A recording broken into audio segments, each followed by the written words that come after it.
ماشاء اللہ لا حول ولا قوۃ الا باللہ العلی العظیم حسبنا اللہ ونعم الوکیل نعم المولا ونعم النصیر اعوذ باللہ من الشیطان الرجیم بسم اللہ الرحمن الرحیم الحمد للہ الذی لا یبلغ مدحتہ القائلون ولا یحصی نعماءہ العادون ولا یؤدی حقہ المجتہدون الذي لا يدركه بعد الهمم ولا يناله غوص الفتن الذي ليس لصفته حد محدود ولا نعت موجود ولا وقت معدود ولا أجل ممدود فطر الخلائق بقدرته ونشر الرياح برحمته وابتدى بالصخور ميدان أرضه جلت عظمته اللهم صل على صاحب الدعوة النبوية والصولة الحيدرية والعصمة الفاطمية والحلم الحسنیہ والشجاعة الحسینیہ والعبادة السجادیہ والمآثر الباقریہ والآثار الجعفریہ والعلوم الکاظمیہ والحجج الرضویہ والجود التقویہ النقاوة النقویہ والہیبة العسکریہ والغیبة الالہیہ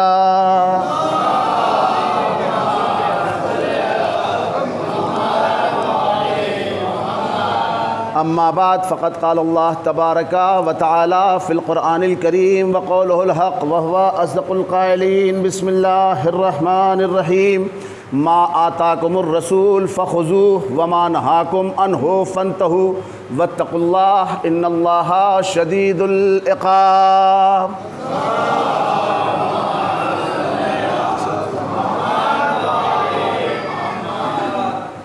صبر و شکر کے جوہر یوں سکھائے جاتے ہیں صبر و شکر کے جوہر یوں سکھائے جاتے ہیں تیر کھا کے بچے بھی مسکرائے جاتے ہیں تیر کھا کے بچے بھی مسکرائے جاتے ہیں اور زندگی اور مجلس حسینی میں زندگی بدلنے کے مجلس حسینی میں زندگی بدلنے کے گر سکھائے جاتے ہیں حر بنائے جاتے ہیں گر سکھائے جاتے ہیں حر بنائے جاتے ہیں مجلس حسینی میں زندگی بدلنے کے گر سکھائے جاتے ہیں حر بنائے جاتے ہیں ایک اور صلوات پڑھ لیں محمد و آل محمد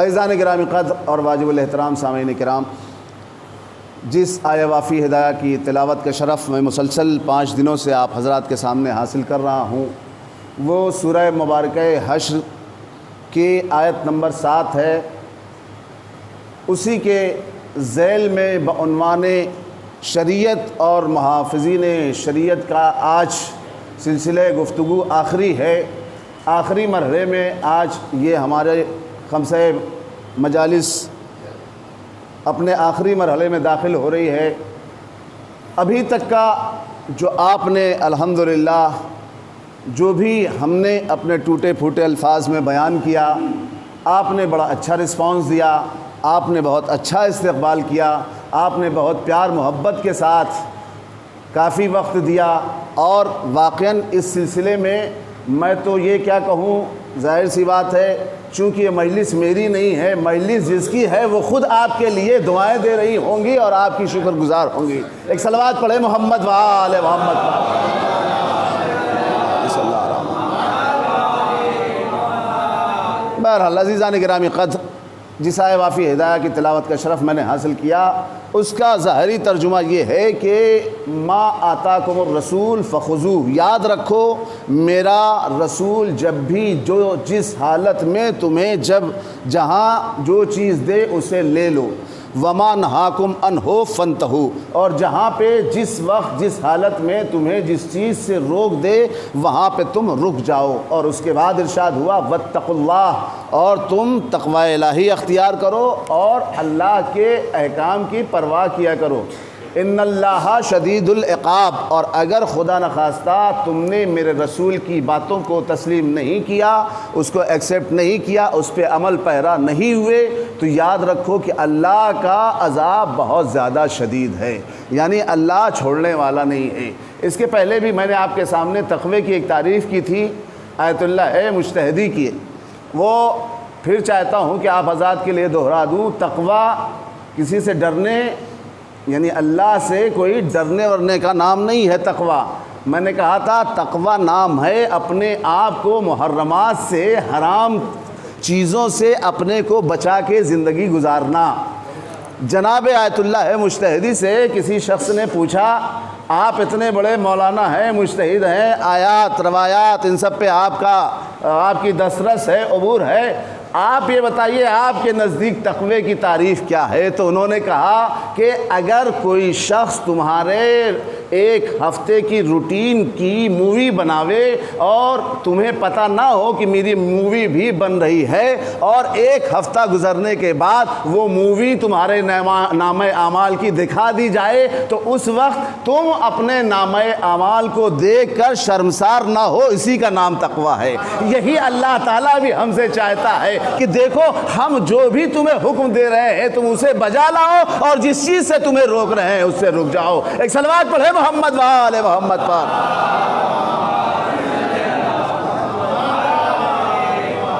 اپنے نوجوانوں کے لیے مثال دے دوں، آپ دیکھتے ہوں گے، میں نے کہا بھائی میں بھی ایک چھوٹا موٹا مدرسہ چلاتا ہوں، تو بہرحال کچھ بچوں کی نفسیات، سائیکلوجی بہرحال پتہ ہے۔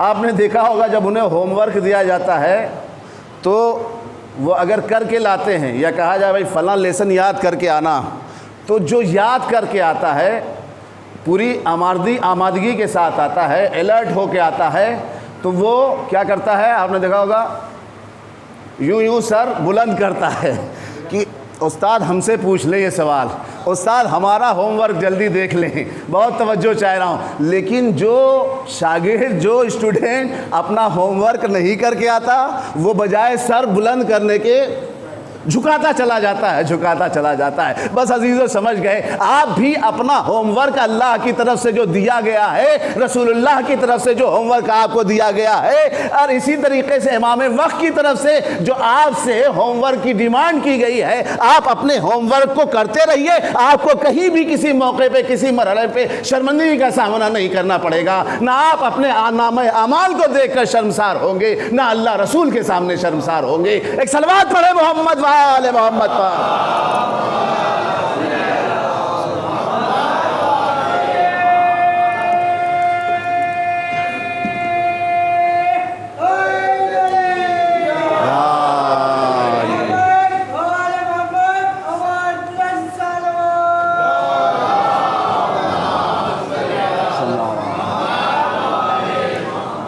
چاہتا ہوں اس خمسے میں خالی تقوی کی تعریف بھی اگر لوگ واقعاً اپنے ذہنوں سے جو ایک رچا بسا دیا گیا، معاف کیجیے گا بات آ گئی تو یہاں آپ کے سامنے عرض کر دوں۔ ہمارے ایک بڑے مزاحیہ دوست تھے، نام لینا مناسب نہیں ہے، بہرحال انہوں نے کہا کہ کاش مجھے یہ تقوی مل جاتا تو میں اس کو سلوٹ کر دیتا۔ تقوی اگر مجھے مل جاتا، یعنی اتنا بدنام کر دیا ہے کہ ڈرو ڈرو ڈرو۔ ارے بھائی کیا ڈرو؟ آپ ظاہر سی بات، میں نے اس کے پہلے بھی مثالیں دی آپ کو اور ساری چیزیں سمجھایا کہ تقوی کا مطلب ڈرنا ورنا نہیں ہے، چاہے وہ اللہ کا تقوی اختیار کرنا ہو، چاہے رسول اللہ کا تقوی اختیار کرنا ہو، چاہے اپنے وقت کے امام سے تقوی اختیار کرنا ہو۔ میں نے کہا کہ تقوی کا نام یہ ہے کہ اپنے آپ کو ایسے بچا کر لے کے چلنا کہ آپ کا دامن کردار داغدار نہ ہو۔ مخبر صادق حضرت امام جعفر صادق علیہ الصلوۃ والسلام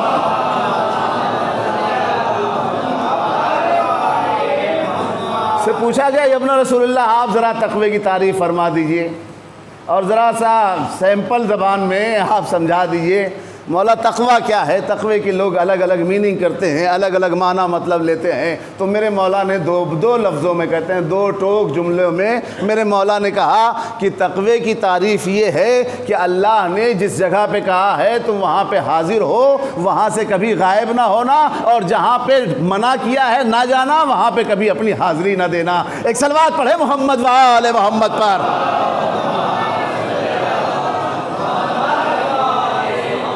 دیکھیے پبلک کا معیار اور ہے صاحب، بڑے متقی بڑے پرہیزگار ہیں، لیکن میرے مولا یہ کہہ رہے ہیں اللہ نے جہاں پہ تمہیں حاضر ہونے کا حکم دیا ہے وہاں پہ اپنی حاضری دو، وہاں پہ اپنا اٹینڈنس برابر رکھو، وہاں سے تم غیبت اختیار نہ کرو، وہاں سے غائب نہ ہو۔ اس کا مطلب یہ ہوا کہ اگر آپ کے لیے کہا گیا ہے کہ مجلسوں میں حاضری دو تو اس کا مطلب اب جو مجلسوں میں حاضری دے رہا ہے وہ متقی انسان ہے، وہ پرہیزگار انسان ہے۔ اور یہی سورہ مبارکہ حج کی آیت بھی آواز دے رہی ہے کہ یاد رکھو کہ جو شخص بھی وَمَنْ يُعَظِّمْ شَعَائِرَ اللَّهِ فَإِنَّهَا مِنْ تَقْوَى الْقُلُوبِ، یعنی جو شخص بھی شعائر الہی کی تعظیم کرے گا اللہ تعالیٰ کا وہ اپنے دل میں تقوی رکھے گا، یعنی اللہ تعالیٰ کے حکم کا لحاظ کرے گا۔ شعائر الہی کا مطلب کیا ہے؟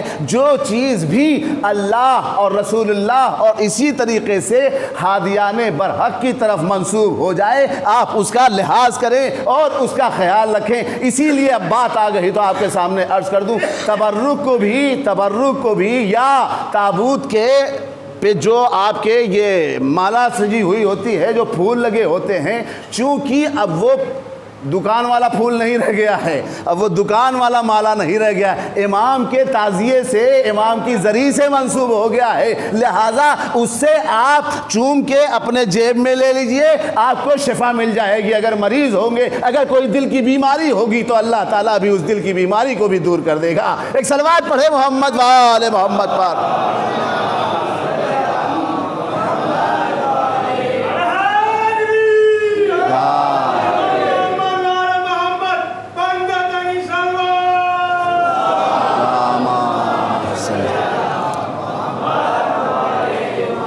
ممکن ہے یہ واقعہ کچھ لوگوں کا سنا ہوا ہو۔ ایک ہیں بہت بڑے نامور خطیب گزرے ہیں، آغا کوثری، حجت الاسلام آغا کوثری، وہ بڑی بڑی مجلسیں ایران میں پڑھتے تھے۔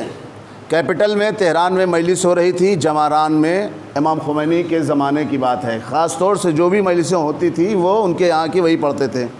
عاشور کا دن تھا، کچھ جانتے ہیں ہر جگہ بڑوں کی بھی انجمن ہوتی ہے، بچوں کی بھی انجمن ہوتی ہے، تو چھوٹے بچوں نے بھی بہرحال حوصلے سے اپنا چندہ وغیرہ جمع کیا، ڈونیشن وغیرہ جو کچھ ہوا، تو مولانا سے کہا کہ مولانا آپ تو بڑی بڑی مجلسیں پڑھتے ہیں، کیا آپ کے ہاں کچھ تھوڑا بہت وقت ہے کہ آپ ہم بچوں کی بھی مجلس پڑھ لیں؟ تو کہنے لگے چونکہ وعدہ پہلے ہوا ہے وہاں پہ جماران میں خمینی صاحب کے ہاں مجلس پڑھنے کا، میں واپسی میں آ کے تمہاری بھی مجلس پڑھ دیتا ہوں۔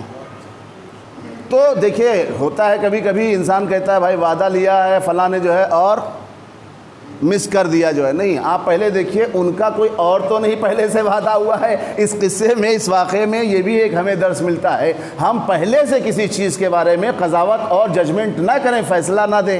اب وہ جیسے ہی مجلس پڑھ کے آئے، واپسی میں ان بچوں کی بھی مجلس پڑھی، اور مجلس جیسے ہی ختم ہوئی تو بچوں نے لے جا کے تبرک میں وہاں بلیک ٹی، ایران میں جو حضرات گئے ہیں زیارتوں پہ انہیں کالی چائے بطور تبرک انہیں پیش کی گئی۔ اچھا وہ چائے ذرا سرد تھی، ٹھنڈی ہو چکی تھی، آپ کو پتہ ہے وہاں پہ سردی جیسی کڑاکے کی پڑتی ہے، وہاں پہ پورا سب پیک ہوتا ہے سارا، جو لوگ وہاں پہ جا چکے ہیں دیکھ چکے ہیں، تو اب ظاہر سی بات ہے چائے ٹھنڈی ہو گئی، چائے تو ظاہر سی بات ہے جب تک لبسوز نہ ہو تب تک مزہ کیا ہے نہیں۔ تو انہوں نے چائے ٹھنڈی ہونے کی بنیاد پر ایک کپ چائے سے صرف ایک گھونٹ پی کر ایک سائیڈ میں رکھ دی، بہت توجہ چاہ رہا ہوں، اور یہ چلے گئے، اور اس کے بعد خواب میں دیکھتے ہیں شہزادی آئی ہیں، ان کے خواب میں شہزادی آئی ہیں اور کہا اے کوثری تم نے آج جو بھی ڈیوٹی دی ہے، میرے بیٹے کی جو بھی تم نے مجلس عزا پڑھی ہے، تمہاری کوئی مجلس قابل قبول نہیں ہوئی ہے، صرف ایک مجلس قبول ہوئی ہے جو تم نے ان بچوں کی پڑھی ہے، لیکن میں تم سے شکوہ کر رہی ہوں اس بات کا کہ یہ بتاؤ آغا کوثری کہ تم نے وہ چائے جو بچوں نے تمہیں پیش کی تھی اس کو کیوں چھوڑ کے چلے آئے؟ وہ تبرک کے طور پر میں نے اپنے ہاتھوں سے بنائی تھی۔ بیوی کہتی ہیں اے آغای کوثری کم لطفی کر دی آن چائے من با دست خودم درست کردہ بودم چرا ان چائے را نہ خوردی کہ آپ نے کم توجہ کی. آپ کو کیا پتا کہ اس بچوں کی چائے میں خود بنانے میں میرا بھی دست مبارک شامل تھا. تو عزیزوں اور دوستوں کہنے کا مطلب یہ ہے کہ آپ کسی کے بھی تبرک کو چاہے وہ چائے کی شکل میں ہو چاہے وہ شربت کی شکل میں ہو چاہے وہ روٹی کی شکل میں ہو آپ کو نہیں پتا کہ واقعاً شہزادی کس تبرک سے زیادہ راضی ہیں. لہٰذا آپ ایک لمحے کے لیے بھی ایک ذرہ برابر بھی تبرک کا کم سے کم ضیاع نہ کیجیے اور اسے برباد اور اسراف نہ ہونے دیں. ایک صلوات پڑھے محمد و آل محمد پر.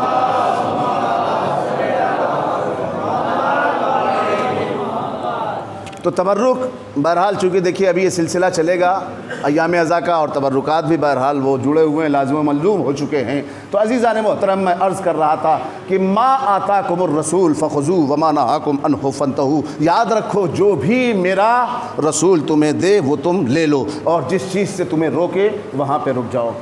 اس کے پہلے کی مجلسوں میں نے آپ کے سامنے عرض کیا کہ اہل بیت کا ذکر تمام بیماریوں سے کیا ہے وہ شفا بخشتا ہے اور مجالس حسینی بھی آپ کے لیے ایک شفا خانہ ہے.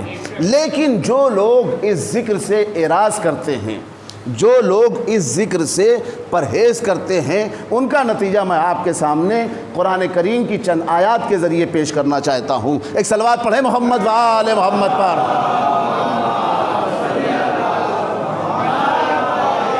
سورہ مبارکہ طٰہٰ آیت نمبر 124 سے لے کر 126.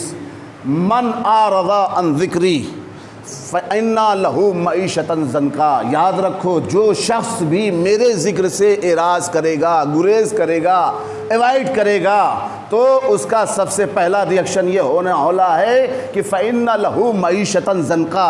ہم ان کے معیشت کو ان کی رزق میں تنگی لا دیں گے. اور اس کے بعد دوسرا ریئیکشن یہ ہونے والا ہے وَنَحْشُرُهُ يَوْمَ الْقِیَامَةِ أَعْمَىٰ. اور ہم اسے روز قیامت اندھا محشور کریں گے. پھر وہ اللہ کی بارگاہ میں کہے گا قال رب لما حشرتنی اعمیٰ وقد کنت بصیرا. پروردگارا میں تو دنیا میں اندھا نہیں تھا لیکن آج تو آخرت میں مجھے کیوں اندھا محشور کر رہا ہے. تو اس وقت اللہ تعالیٰ کی آواز آئے گی کذالک اتتک آیاتنا فنسیتها وکذالک اليوم تنسیٰ. یعنی یاد رکھو تمہارے پاس میری طرف سے ایک ایک نہیں بلکہ 12 آیتیں آئیں اور تم نے ان کو بھلا دیا. اسی طریقے سے آج روز محشر بھی تمہیں اسی طریقے سے بھلا دیا جا رہا ہے. ایک صلوات پڑھے محمد و آل محمد پر.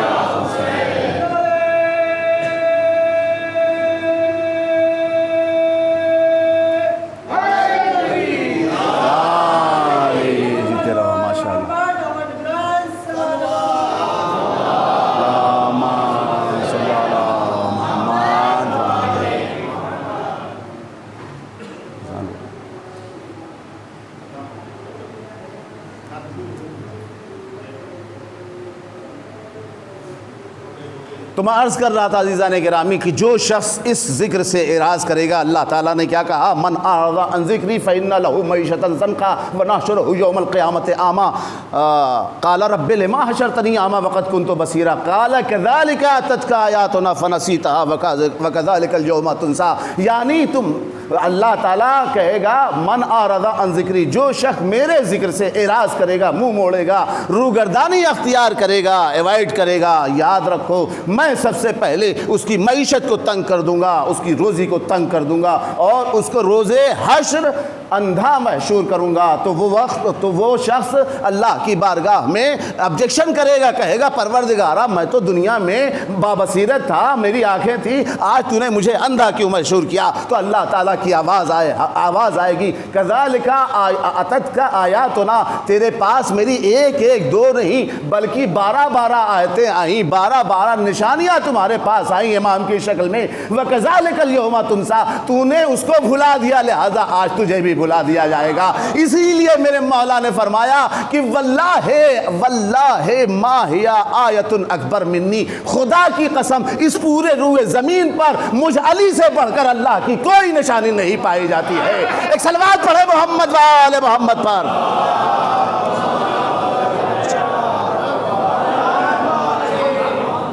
واللہ ما ہی آیت اکبر منی، خدا کی قسم مجھ علی سے بڑھ کر اس دنیا میں کوئی اللہ کی نشانی پائی نہیں جاتی۔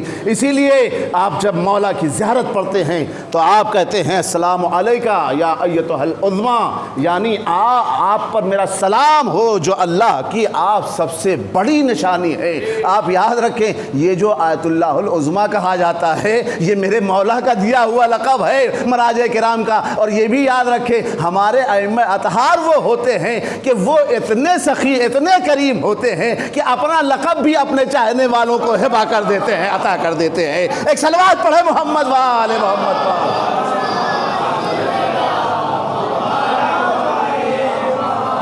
بس ان کے در سے وابستہ ہو جاؤ، ان کے خدمت گزار بن جاؤ۔ اور اسی لیے کہا گیا اذا رأیت عالما فکن لہ خادما، یعنی جب تم کسی عالم کو دیکھو تو تم اس کے خدمت گزار۔ میں اپنے طالب علم ہونے کی حیثیت سے خدا نخواستہ یہ نہ سوچے کوئی جو ہے میں تو ایک ادنا سا طالب علم ہوں مکتب اہل بیت کا، لیکن مولا نے فرمایا اذا رأیت عالما فکن لہ خادما، یعنی جب تم کسی عالم دین کو دیکھو تو تم اس کے خدمت گزار بن جاؤ۔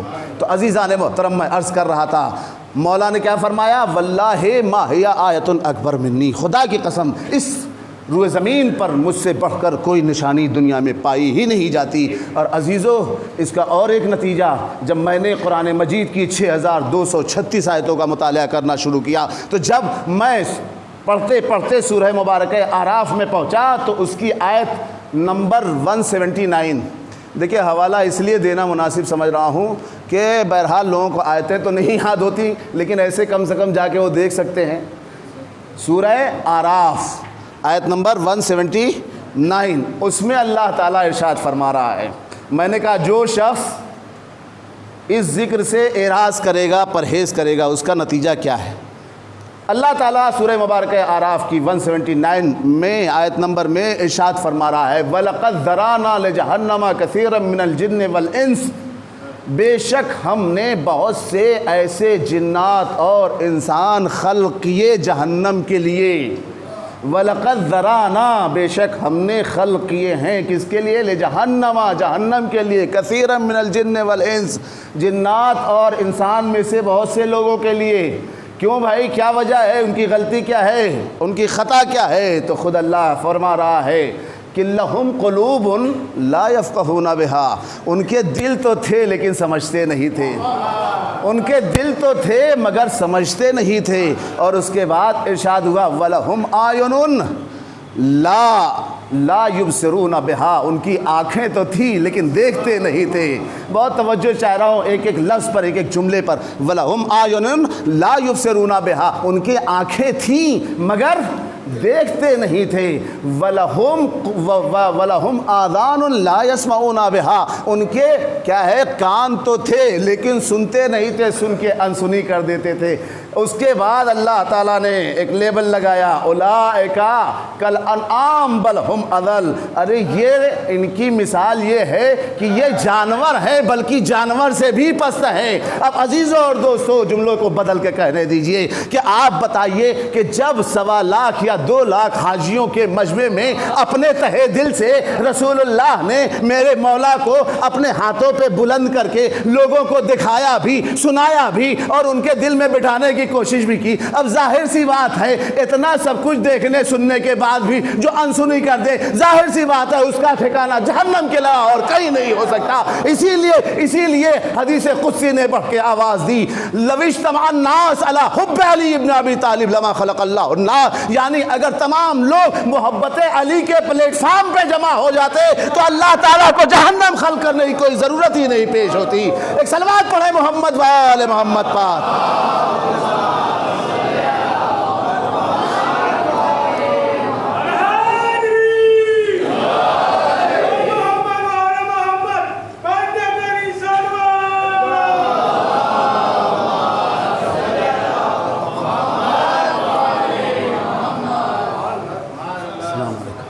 السلام علیکم. اور صلوات پڑھیں محمد والے. رضی بھائی آ جائے ادھر, آئے ادھر.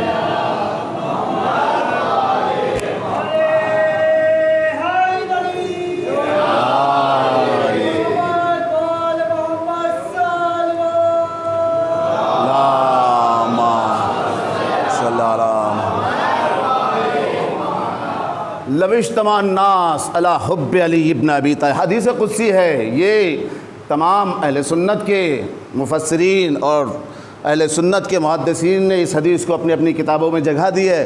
دیکھیے ریفرنس میں نے پہلے مجلس میں بھی کہا, بیچ میں بھی کہا, آج بھی کہہ رہا ہوں, جس کو جس چیز کا حوالہ چاہیے وہ بلا کسی تکلف کے وہ مجھ سے پوچھ سکتا ہے. میں آپ کو اس کا حوالہ ایک ایک بات کا اپنی ذمہ داری کے ساتھ آپ کے سامنے پیش کر رہا ہوں. تو میں عرض کر رہا تھا کہ حدیث قدسی نے بڑھ کر آواز دی, لوِجْتَمَعَ النَّاسُ عَلَىٰ حُبِّ عَلِيِّ بْنِ أَبِي طالب لَمَا خَلَقَ اللَّهُ النَّارَ. یعنی اگر لوگ واقع محبت علی کے پلیٹ فارم پہ یا یوں کہوں غدیر کے جنکشن میں یکجا جمع ہو جاتے تو اللہ تعالیٰ کو آتش جہنم اور اتنی بڑی جہنم کو خلق کرنے کی ضرورت ہی نہیں پیش ہوتی. اسی لیے عزیزو میں چاہتا ہوں آپ کے سامنے وہ خطا بھی آپ کے سامنے پیش کر دوں کہ دنیائے محبت میں ہم شور مچائیں گے, دنیائے محبت میں ہم شور مچائیں گے, سوتے ہوئے لوگوں کو نعروں سے جگائیں گے, اور دنیائے غدیری کا پرکیف تقی منبر, دنیائے غدیری کا پرکیف تقی منبر تاریخ بھلائے گی, ہم یاد دلائیں گے. ایک اور صلوات پڑھے محمد وآل محمد پر.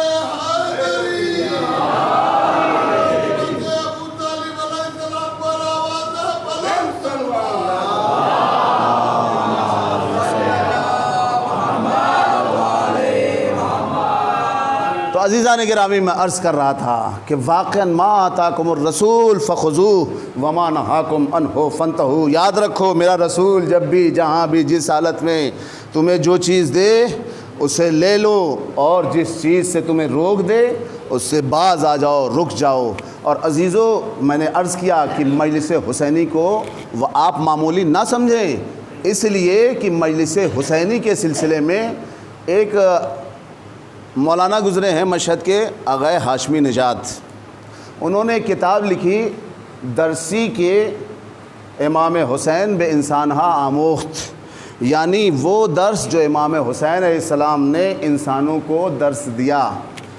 اس کتاب میں آپ کہتے ہیں کہ یہ مجلس امام حسین علیہ السلام شیعوں کی روحانی اور معنوی ترقی کا ایک بہترین مقام ہے, ایک بہترین پلیٹ فارم ہے. اور صرف یہی نہیں بلکہ آیت اللہ امام خمینی کا بھی قول ہے, ما ہرچ داریم از محرم داریم, یعنی ہمارے پاس جو کچھ بھی ہے اہل بیت کی میراث وہ محرم کی وجہ سے ہے, محرم کی برکت سے ہے. کہہ رہے ہیں ان محرم و سفر اس کہ اسلام را نگہ داشتے اس. خود امام خمینی دوسری جگہ فرماتے ہیں کہ یہ محرم اور سفر کی برکت ہے جس نے اسلام کو زندہ جاوید بنا کے باقی رکھا ہے. اور عزیزو صرف یہی نہیں, اور اس کے بعد آغائے ہاشمی نژاد کہتے ہیں اپنی اسی کتاب میں کہ یوں تو دنیا میں آپ کو فسق و فجور کے گناہوں کے بہت سارے مقامات آپ کو جگہ جگہ کھلے ہوئے مل جائیں گے, اور اس چیز سے اگر کوئی چیز بچا سکتی ہے, ویکسینیشن کر سکتی ہے اسے, تو صرف اور صرف واحد ذریعہ ہے امام حسین علیہ السلام کی مجلس کا. یہی وجہ ہے آپ دیکھیے جیسے ہی ایام عزا شروع ہوتا ہے تو پھر ہمیں کسی بھی نوجوان کو یہ کہنے کی ضرورت نہیں پڑتی بھیا اپنے رنگ ٹون کا ٹون بدل دو, بھیا تم ذرا اپنی پروفائل کی تصویر بدل دو. نہیں عزیزوں اور دوستوں, ہمیں اشارہ کرنے کی ضرورت نہیں ہوتی, بلکہ امام حسین صلاۃ وسلام کا نام آتے ہی اس کے دل میں ایسی ہدایت آ جاتی ہے کہ وہ اپنی بگڑی ہوئی فائلوں کو اور اپنی بگڑی ہوئی تصویروں کو فوراً چینج کر دیتا ہے, اور اپنے رنگ ٹون کو بھی چینج کر دیتا ہے. ایک صلوات پڑھے محمد وآل محمد پر.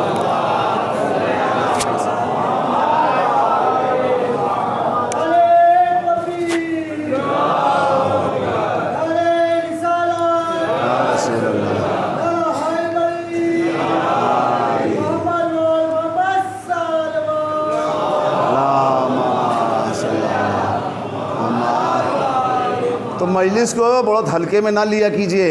آپ لوگ ماشاءاللہ صاحبان ایمان ہیں، مومن ہیں، لیکن میں آپ کے سامنے ایک ہندو شاعر ہیں فراق، وہ کہتے ہیں کہ مجلس میں آئے صاحب ایمان بن گئے، مجلس میں آئے صاحب ایمان بن گئے، جنت میں قصر مل گیا مہمان ہو گئے، جنت میں قصر مل گیا مہمان ہو گئے. اور کام آ گئی فراق محبت حسین کی، کام آ گئی فراق محبت حسین کی. کلمہ پڑھے بغیر مسلمان ہو گئے، کلمہ پڑھے بغیر مسلمان ہو گئے. ایک صلوات پڑھے محمد وآل محمد پر.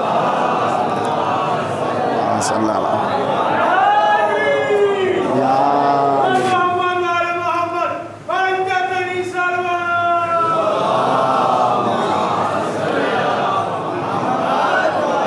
یہ ہندو شاعر ہے، اس کا نصاب، اس کا کلام جو ہے وہ سلیبس میں اور نصاب میں شامل ہوتا ہے.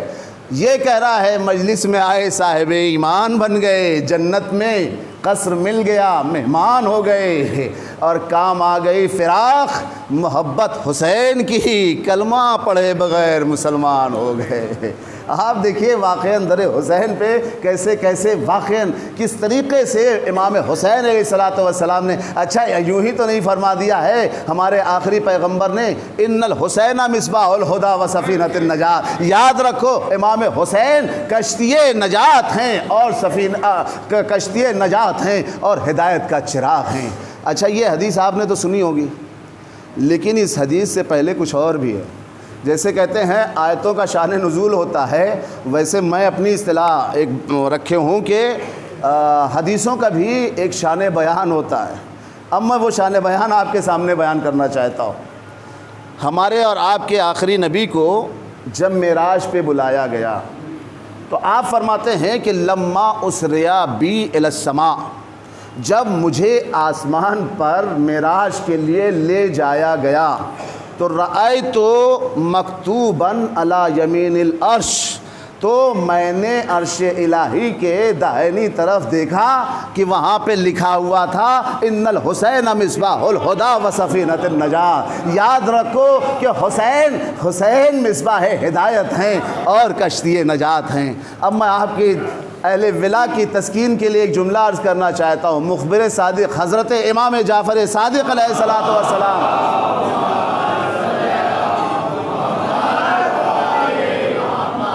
ارشاد فرماتے ہیں کہ پیغمبر کو ایک دو دفعہ نہیں معراج ہوئی ہے، 120 مرتبہ معراج ہوئی ہے، 120 مرتبہ معراج ہوئی ہے. دیکھیے بعض شعروں کو میں پڑھ رہا ہوں، واقعاً ان کے لیے مرحلے فکر ہے، لمحہ فکریہ ہے کہ بھائی کہاں سے مولانا صاحب کہہ رہے ہیں. میں نے کہا حوالہ دے دیا میں نے آپ کو، کیا 120 مرتبہ رسول اللہ کو معراج ہوئی، اور کوئی ایسا ویسا نہیں. مخبر صادق آپ کو یہ ادھر بتا رہے ہیں کہ ہمارے جد کو 120 مرتبہ معراج نصیب ہے. اب مجھے نہیں پتا ان 120 دفعہ میں کون سے مرحلے پہ کس موقع پر یہ پیغمبر نے آسمان الہی پر وہاں پہ آسمان کے داہنی طرف یہ لکھا ہوا پایا.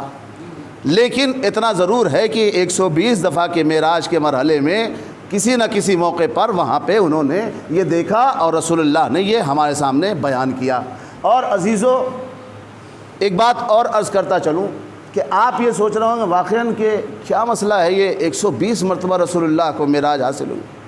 تو میں آپ سے کہوں گا ماشاءاللہ سب مومن متقی پرہیزگار نمازی بیٹھے ہوئے ہیں. آپ نے یہ بڑی مشہور و معروف حدیث سنی ہوگی اور متفق بین الفریقین ہے، ہر ایک کا اس پہ اتفاق ہے. آپ چلے جائیے بلا تفریق مذہب و ملت کسی بھی مسجد میں اندر چلے جائیے جہاں انٹری کا ہمارے لیے انٹری ہو یا نہ ہو سکتا ہے آپ کو دور سے یہ حدیث لکھی ہوئی مل جائے کہ پیغمبر نے فرمایا کہ الصلاۃ معراج المومن، نماز مومن کی معراج ہے. اب میں کہوں گا عزیزو جب ایک عام آدمی کے لیے اللہ تعالیٰ جب وہ اللہ کی بارگاہ میں آئے تو وہ مومن کے لیے معراج کا مقام پیدا کر لے، تو اب ظاہر سی بات ہے جو نماز کا تحفہ خود معراج سے لے کے آیا ہو، اگر اللہ اسے 120 مرتبہ معراج پہ لے جائے اور بلائے تو کسی انسان کو تعجب نہیں کرنا چاہیے. ایک صلوات پڑھے محمد وآل محمد پر.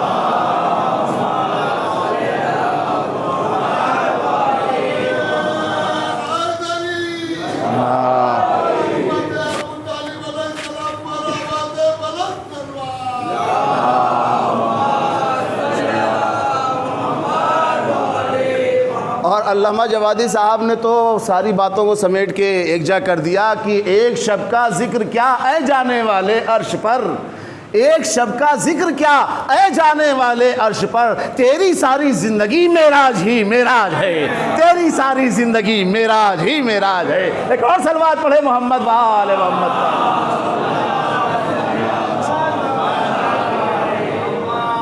جی ایک شب کا ذکر کیا اے جانے والے عرش پر، تیری ساری زندگی معراج ہی معراج ہے۔ تو عزیزان محترم، میں عرض کر رہا تھا کہ اللہ تعالیٰ نے، اچھا یہ حدیث آپ بتائیے، اللہ کو یہ حدیث اور عرش الہی کے علاوہ اور کہیں نہیں ملی؟ اللہ کی اتنی بڑی کائنات میں 7 زمین 7 آسمان نہ جانے کہاں ہے نہیں، اللہ تعالیٰ کی اتنی بڑی جگہ ہے نہیں۔ اللہ تعالیٰ اگر کہیں بھی لکھانے پہ آ جائے تو ظاہر سی بات ہے کوئی روک سکتا ہے، تو عجب نہیں اللہ تعالیٰ آواز دے، اے نادان تجھے نہیں معلوم، ارے میں نے انہی نواسوں کے لیے، اپنے رسول کے نواسوں کے لیے کہا تھا الحسن والحسین سیدہ شباب اہل الجنہ، تو ان کے مقابل میں ان لوگوں نے کہا فلان فلان سیدہ کہول اہل الجنہ۔ ارے میں نہیں چاہتا فلاں فلاں وہ جنت کے بوڑھوں کے سردار ہیں، میں نہیں چاہتا یہ حدیث بھی میرے پیغمبر کی بتائی ہوئی اس طریقے سے جا کر لوگوں کے سامنے تحریف کا شکار ہو جائے، اس میں کسی طریقے کی چینجنگ واقع ہو جائے۔ میں نے اس چیز کا اہتمام یہ کیا کہ اس کو میں نے اپنے عرش الہی پہ رکھا ہے، اب ظاہر سی بات ہے اتنے اوپر میں نے رکھ دیا ہے، اب نہ وہاں کسی کا ہاتھ پہنچے گا نہ کوئی چینجنگ لائے گا۔ ایک صلوات پڑھے محمد وآل محمد پر۔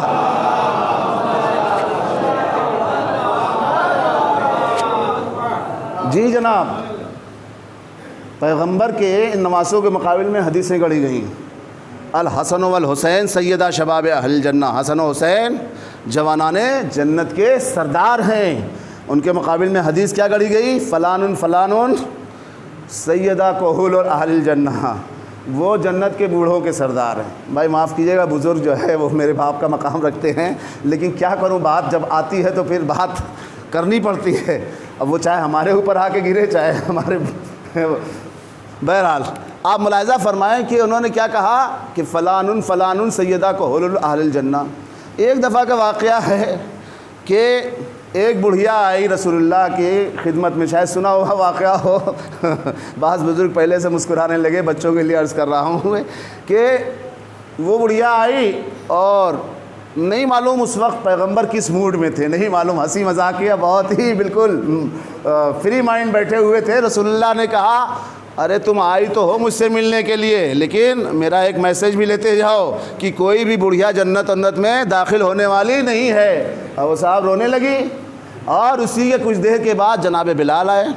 اچھا بلال بھی بہرحال جو ہے بزرگ صحابی پیغمبر کے، وہ آئے، اب رسول اللہ نے ان کو بھی نہیں چھوڑا، کہا بلال تم نے پتہ نہیں میری یہ حدیث سنی ہے نہیں سنی ہے، جنت میں کوئی بوڑھا نہیں جائے۔ اب صاحب پتہ چلا وہ ادھر بوڑھی وہاں رو رہی ہے، یہ جناب بلال جو ہے بیچارے ہے نا کہ اللہ تعالیٰ کے رسول کے اتنے چہیتے مؤذن، وہ بھی رونے لگے جو ہے۔ تو رسول اللہ نے کہا بھائی یہ تو کام خراب ہو رہا ہے۔ تو رسول اللہ نے کہا کہ دیکھو نہ تمہیں ٹینشن لینے کی ضرورت ہے نہ تمہیں ٹینشن لینے کی ضرورت ہے۔ اللہ تعالیٰ نے قرآن کریم میں ارشاد فرمایا انا انشأناہن انشاء آخر، یاد رکھو یہ جتنے بھی بوڑھے، چاہے وہ بوڑھے ہوں چاہے بوڑھیاں ہوں، ان سب کو اللہ تعالیٰ ایک جوانی عطا کر کے جنت میں داخل کرے گا۔ اب آپ نے جو یہ حدیث بنا لی ہے کہ یہ فلاں اور فلاں وہ جنت کے جوانوں کے سردار ہیں، تو میں ان سے اتنا صرف کہوں گا یہ شداد، حامان اور فرعون کی تو جنت ہو سکتی ہے، لیکن اللہ کی بنائی ہوئی جنت نہیں ہو سکتی۔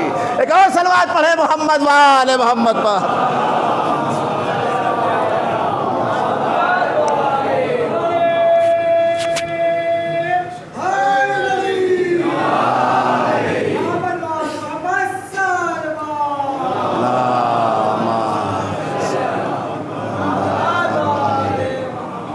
تو عزیزان گرامی میں عرض کر رہا تھا، دیکھیں یہ باتیں اگر واقعی نہیں بتائی جائیں گی نوجوانوں کو، بچوں کو، تو کہاں بیچاروں کو پتہ چلے گا۔ تو اسی طریقے سے اچھا رسول اللہ کے جانشین برحق کے مقابلے میں بھی روایتیں تو روایتیں، آیتیں بھی، وَمِنَ النَّاسِ مَن يَشْرِي نَفْسَهُ ابْتِغَاءَ مَرْضَاتِ اللَّهِ وَاللَّهُ رَءُوفٌ بِالْعِبَادِ، آپ برابر سنتے رہتے ہیں۔ یہ آیت پیسہ دے کر 1-2 لاکھ نہیں 3 لاکھ درہم سمرہ ابن جندب سے کہا یہ نعوذ باللہ قاتل مولا علی کے لیے تم منسوب کر دو کہ یہ ان کی شان میں نازل ہوئی، آیتوں تک کو نہیں چھوڑا گیا۔ تو رسول کے جانشین برحق کے حوالے سے بھی ظاہر سی بات آپ برابر سنتے رہتے ہیں، وہ مشہور حدیث انا مدینۃ العلم والی بابھا، ماشاء اللہ۔ دیکھیں یہ لوگوں کے دل و دماغ پہ ماشاء اللہ نقش ہے، چونکہ اتنا سن چکے ہیں، لیکن مولا علی کے سلسلے میں کیا کہا رسول اللہ نے؟ انا مدینۃ العلم، میں شہر علم ہوں اور علی اس کے دروازہ ہوں۔ اب اس کے آگے صاحب دروازے تک تو بات ٹھیک تھی، اب وہ بیچارے جو ہے علی دشمنی پہ اتر کے ایک صلوات پڑھے محمد وہاں آل محمد پر۔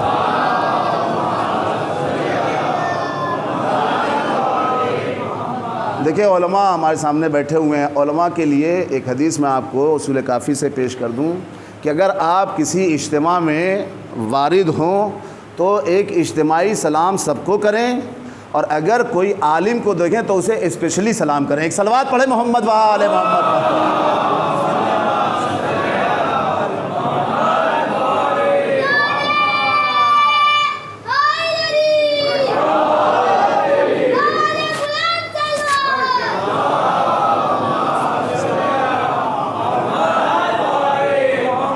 دیکھیے یہ سب سابقہ پڑھتا رہتا ہے، اس لیے ضروری ہے کہ نئے بچوں کو، نئی جنریشن کو یہ باتیں بتائی جائیں۔ صاحب یہ اس پہ بھی ہم لوگ کا اعتراض ہوتا ہے کہ صاحب آپ کی اپنے پارٹی کا کوئی آ جاتا ہے تو صلوات پہ صلوات بھیجانا شروع کرتے ہیں، ہمارا کوئی مومن بزرگ آتا ہے بیچارہ، اس کے لیے نہ کوئی جگہ دینے والا ہوتا ہے نہ کوئی چھوڑنے ہوتا ہے۔ تو میں نے آپ کے سامنے ابھی اس کے پہلے ابھی مولانا وغیرہ نہیں تھے، جبھی میں نے آپ کے سامنے وہ حدیث کیا پیش کی تھی؟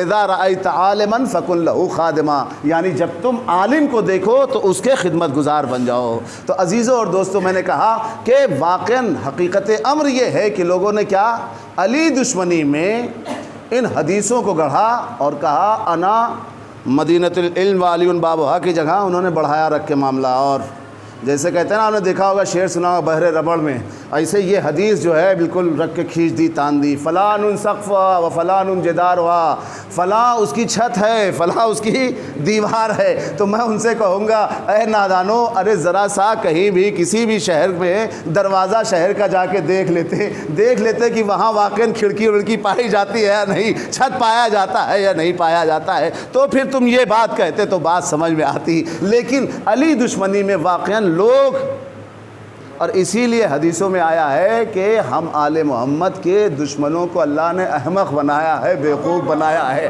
اسی لیے ہمیشہ احمقانہ باتیں کرتے ہیں اور احمقانہ عمل کرتے ہیں اور ہمیشہ احمقانہ تدبیریں سوچتے رہتے ہیں۔ کل میں نے اسی لیے کہا تھا، اور احمقانہ باتیں اتنی کر جاتے ہیں کبھی کبھی انہیں اپنا بیان بھی واپس لینا پڑتا ہے اور اپنی بات میں بھی چینج ہی کرنا پڑ رہا ہے۔ ایک اور صلوات پڑھے محمد وآل محمد پر۔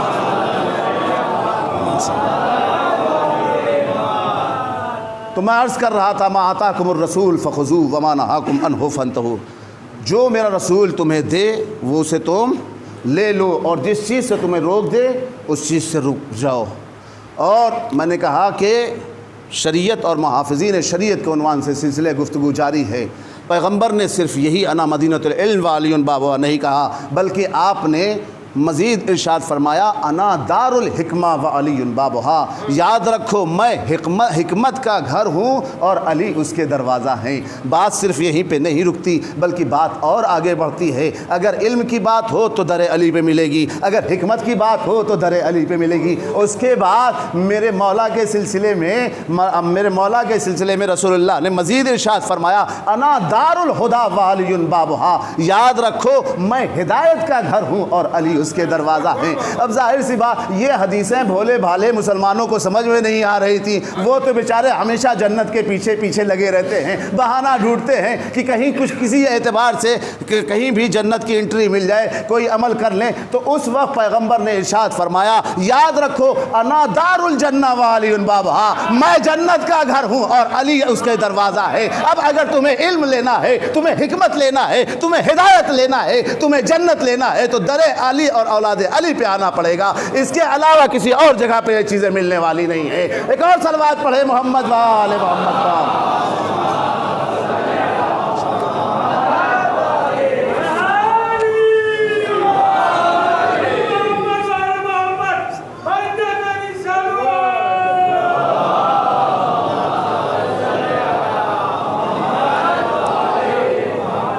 اچھا یہ تو ہم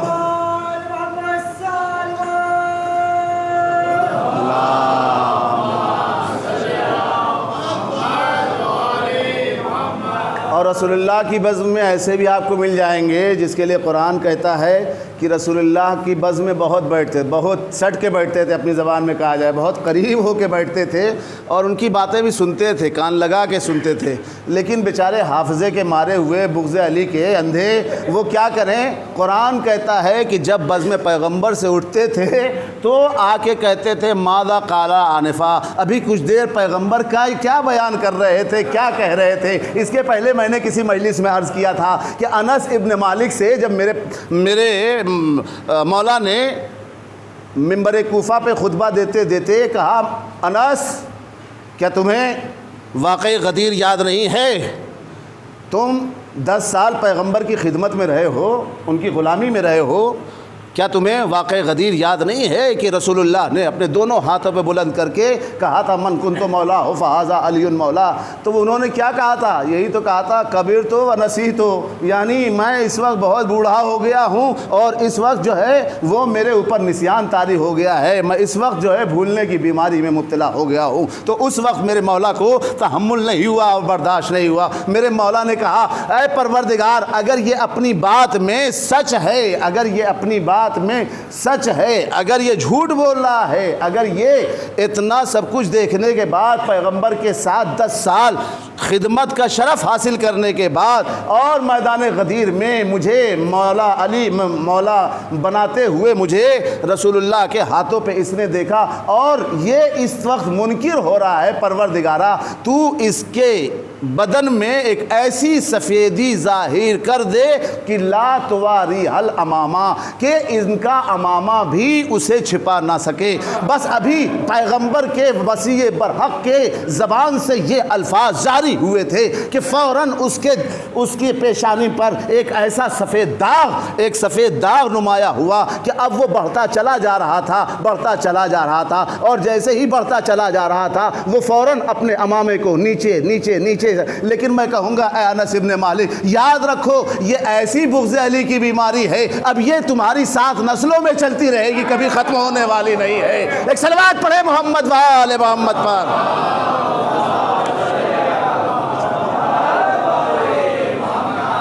جی جناب، اب ہر کوئی پوچھا کیا بھائی ابھی تک تو ٹھیک ٹھاک تھے، یہ آخری ایج میں کیا ہو گیا ہے؟ تو وہی کہتے ہیں اللہ عدو شوت سبب خیر گر خدا خواہد، یعنی دشمن کیا ہے وہ باعث خیر بن جاتا ہے اگر خدا چاہے۔ اب ظاہر سی بات جہاں جہاں جا رہے ہیں کتنا بڑا امامہ لگائیں گے، کتنا نیچے گرائیں گے، کہاں تک؟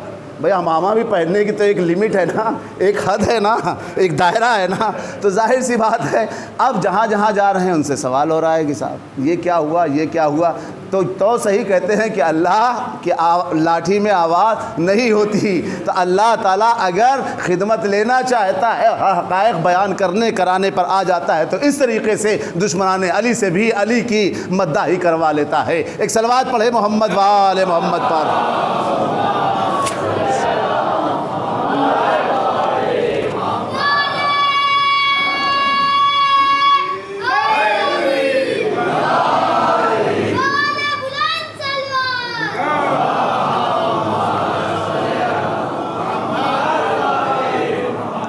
تو میں نے عرض کیا کہ لما اسریا بی الی السماء، پیغمبر کی مشہور حدیث لما اسریا بی الی السماء رأیت مکتوبا علی یمین العرش ان الحسین مصباح الہدی و سفینۃ النجات۔ یاد رکھیں عزیزو، پیغمبر نے اس آیت میں 2 معیار دیے ہیں، ایک تو ہدایت کا اور ایک نجات کا۔ ہر انسان 5 وقت کی جو نماز پڑھتا ہے، 5 وقت کی، اب وہ 17 رکعت کہیے یا 51 رکعت، اگر نافلہ کا پابندی سے نافلہ بھی پڑھتا ہے تہجد بھی پڑھتا ہے اور ساری چیزیں ملا کر تو 51 دفعہ یا 17 دفعہ وہ اللہ کی بارگاہ میں یہ دعا کرتا ہے ایاک نعبد و ایاک نستعین اہدنا الصراط المستقیم، پروردگارا تو مجھے سیدھے راستے پر کیا ہے قائم رکھ یا دکھا۔ بھائی دو ترجمہ ہے، نہیں میں دونوں ترجمہ اس لیے کہا، میں کسی بھی ترجمے پہ اٹیک نہیں کر رہا ہوں، بلکہ صاف صاف سی بات ہے بھائی جن کو ابھی تک راستہ نہیں ملا ہے وہ اپنے لیے اللہ تعالیٰ سے دعا کر رہے ہیں یا اللہ مجھے راستہ دکھا دے، اور جن کو مل چکا ہے وہ اسی راستے پر ثابت قدم رہنے کی اللہ سے دعا کرتے ہیں۔ اور اسی لیے میرے مولا خطیب منبر سلونی خالق نہج البلاغہ مولود کعبہ حضرت امام علی علیہ السلام نے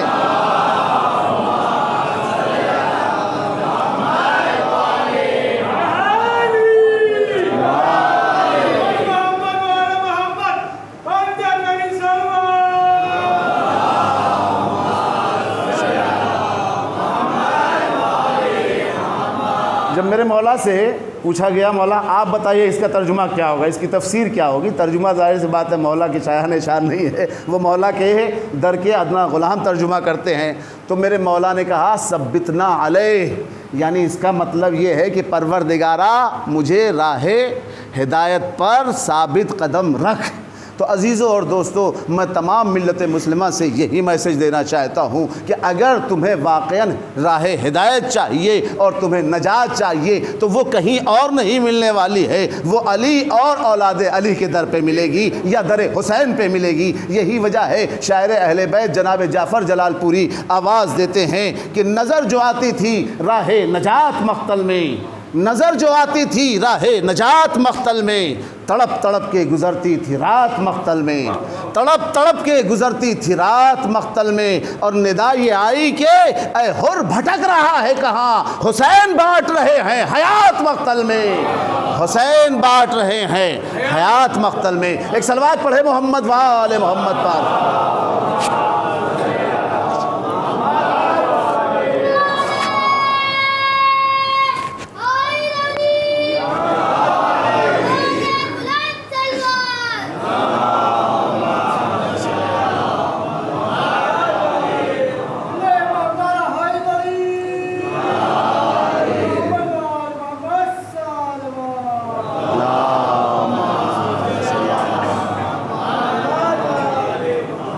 تو آپ کو واقعاً ہدایت چاہیے، نجات چاہیے، علم چاہیے، حکمت چاہیے، ہدایت چاہیے، جنت چاہیے، عبادت کا سلیقہ چاہیے، تو آپ کو علی اور اولاد علی پر کے در پہ ملے گا۔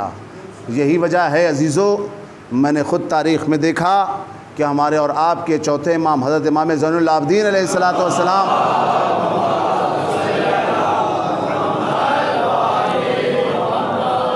ایک کنیز خاص ہے، اس سے کسی سائل نے سوال کیا کہ اے کنیز خدا، اے مولا کی کنیز، میں یہ چاہتا ہوں کہ تو نے اپنے مولا کی کنیزی میں عبادت کا جو سلیقہ اور جو انداز دیکھا ہے وہ تو میرے لیے بیان کر دے۔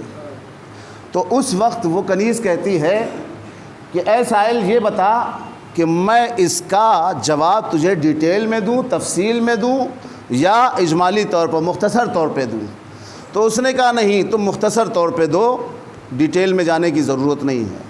تو وہ کنیز کہتی ہے مولا کی چوتھے امام کی کہ بس ایک جملے میں یاد رکھو کہ میں نے کبھی اپنے مولا کے لیے دن میں دسترخوان نہیں بچھایا اور رات میں کبھی ان کے لیے بستر نہیں بچھایا۔ مطلب یہ ہے کہ مولا ہمیشہ دن میں روزہ رکھتے تھے، ہمیشہ سال ہا سال برسا برس برو ماس روزہ رکھتے تھے، مگر صرف ان دنوں میں کہ جن دنوں میں روزہ رکھنا حرام ہے۔ بقیہ میرے مولا کی زندگی اس طریقے سے بسر ہوتی تھی، لہٰذا مجھے دن میں کبھی دسترخوان بچھانے کی ضرورت نہیں پڑی اور رات میں ہمیشہ عبادت الہی میں بسر کیا کرتے تھے۔ اس لیے کبھی بھی مجھے میرے مولا کے لیے بستر بچھانے کی ضرورت نہیں پڑی۔ لو عزادارو، بس اس سے زیادہ آپ کو زحمت دینا نہیں چاہتا۔ عزادارو، امام میرے امام، لیکن جب آپ کے لیے روزے کے افطار کا وقت آتا تھا، آپ کے لیے آب و دانہ لا کے رکھا جاتا تھا، اور خادم اور خادمہ کہتے تھے مولا آپ تناول فرمائیے، آپ اسے نوش فرمائیے اور افطار کیجئے۔ تو میرے مولا ایک مرتبہ تڑپ کے کہتے تھے ارے کیسے میں پانی پی لوں، میرے بابا کو 3 دن کا بھوکا پیاسا ذبح کیا گیا، کیف آکلو، کیسے میں کھانا کھا لوں، وقتلا ابھی جایا، ارے میرا بابا 3 دن کا بھوکا ذبح کر دیا گیا۔ آزادارو، روایت کے فقرات ہے کہ میرے مولا